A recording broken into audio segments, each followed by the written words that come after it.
bought an AWE track exhaust. It's time to install it. The AWE track exhaust catback install is occurring, maybe. I am not strong enough to get this clamp off. It's a little bit rusty. You can tell from all the chunks I had to get out between the nut and the clamp.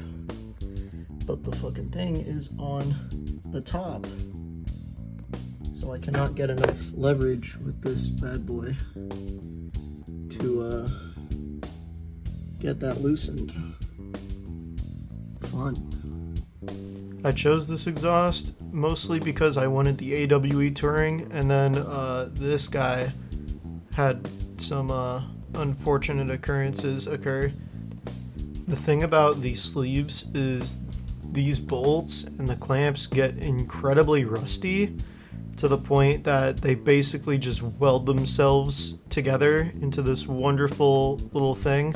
So I gave up on that, and I went to try and take the clamps off of the sleeve that the former owner of this exhaust had sent me, as he sent me his sleeve.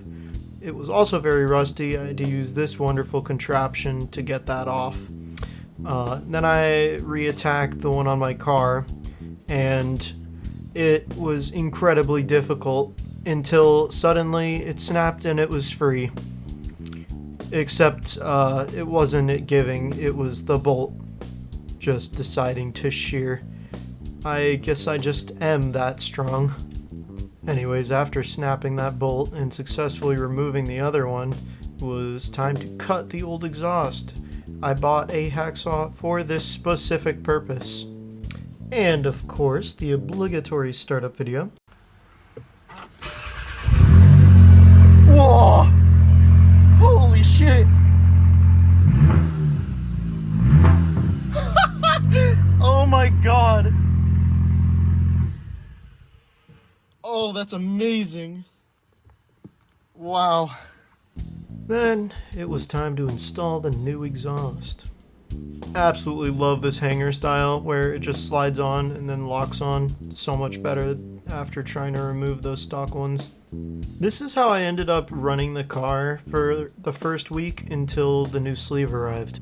New sleeve arrived and I installed it the next Saturday. Very pleased with how well I was able to get the exhaust tips centered, and I know they're dirty, but they're so well hidden, I don't really care.